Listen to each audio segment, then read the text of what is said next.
South Korea is on the verge of an unprecedented demographic collapse.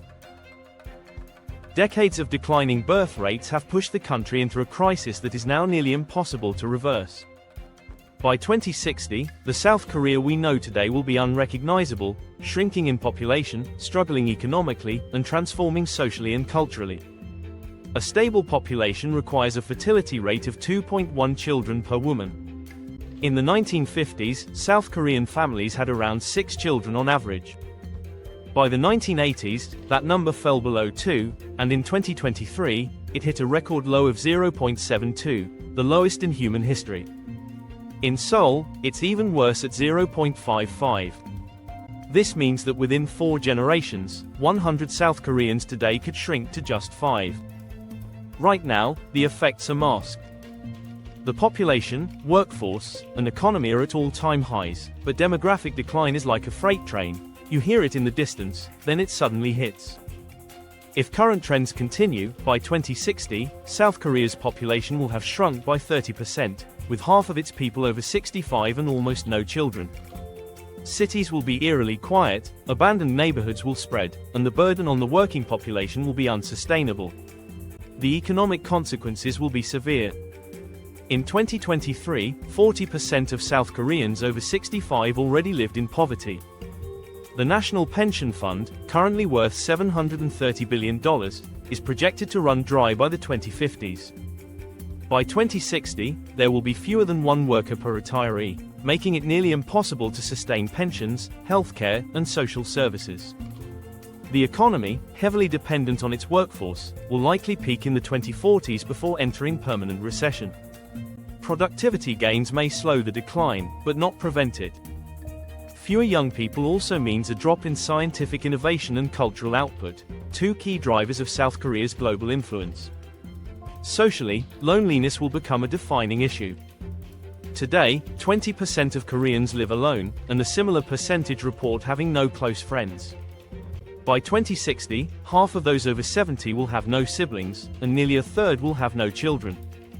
The younger generation, making up just a fraction of the population, will have fewer peers, fewer family ties, and little incentive to stay in a country where opportunities are shrinking. Culturally, South Korea's global influence could fade. The wave of K-pop, K-drama, and Korean cuisine was driven by a large, dynamic young population.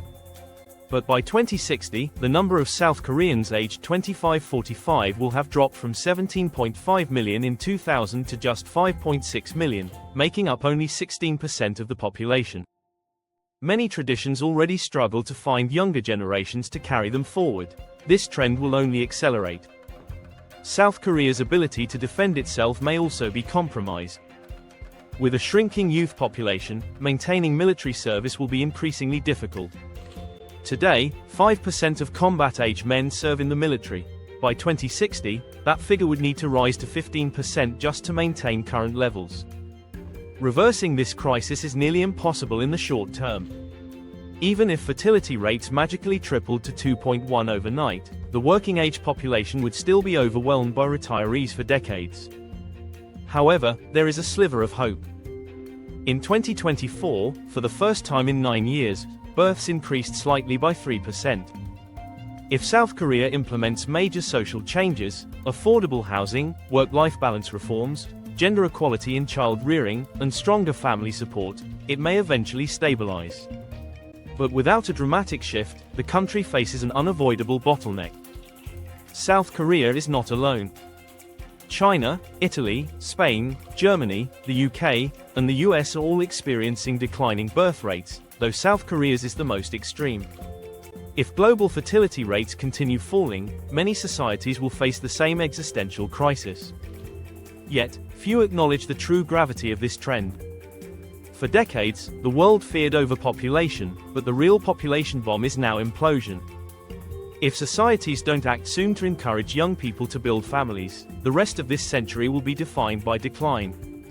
The demographic freight train is unstoppable. The question is, will we prepare, or will we let it run us over?